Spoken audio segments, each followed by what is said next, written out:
Week number 2 as the West Branch Bears start off 1-0. Jason, head down to West Liberty, and nothing flashy, but really just took care of business and come away with a 20-point win against Class 2A rivals. A good way to start the year last week. It's all you want in the first week, right? You want a victory. You just want to be able to get out there and go against somebody else that's not wearing the same jersey color, just to get a different look, just kind of see where you are. And we said it last week, and coaches all over the world are saying it, that you make the most improvement, take the biggest leaps and bounds between week 1 and week 2. Look back to last year. I mean, West Branch took care of West Liberty early, 41-13 the final in the first game last year, but the second week, you're thinking, I don't know if they're going to make that many leaps. The first half was all West Burlington. The second half was all West Branch last year. So we'll see how it turns over this year, but it was just nice to get a victory 1-0. I think that was kind of the turning point for this team. I think they realized, Butch always says, the shoulder pads are there for a reason. There's certain things that you need to do, and I think, as this young team starts to grow and develop, they can learn that, hey, those pads are there to protect you and make sure you inflict some damage and make the other guy not want to do things. And hopefully as they start to develop and learn that this season, things are really going to start to take off. This week would be a great week to start that. And that's football. You know how you love people around this area saying that.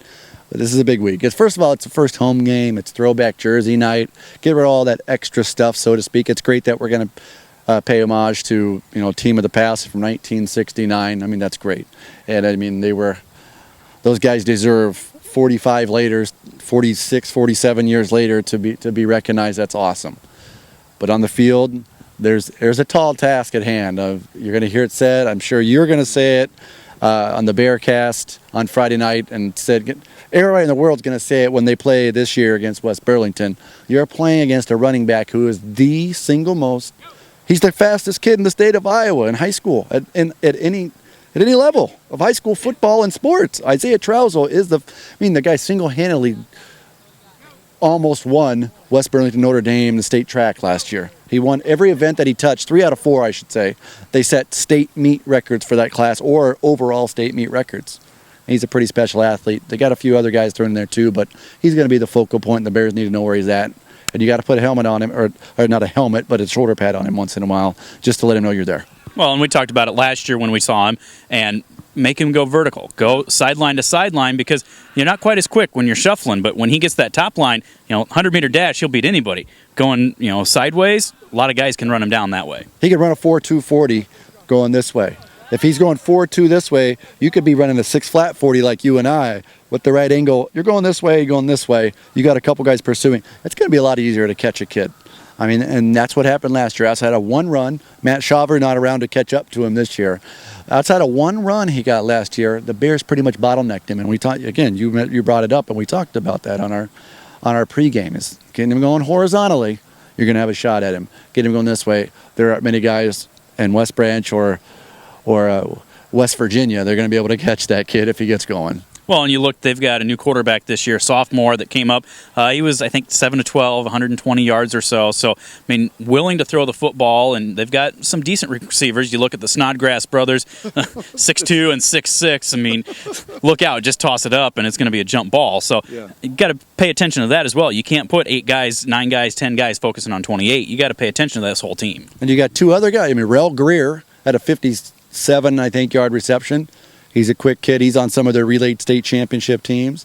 You got Reese Richards, another guy who plays both ways, a tight end, H-back sort of guy, playing in the slot, and he'll play linebacker. He was the opening leg of the 4x1 state championship team. And Jared Tiley is back again this year, folks. God bless him. But the funny part is he did this last year in this game, so we got to keep it going. I think it's good luck. It's tradition. So they've got the speed is there. It's Drake Day. It's a sophomore. We've got a sophomore quarterback here. Not trying to put a slight, but he's not quite maybe the athlete that we saw in Spencer Ferguson last year. But he's going to keep getting seasoned and keep polished, getting some confidence, and again throw it up to the 2 kids that are named Snodgrass, and you probably got a good shot at completing a pass.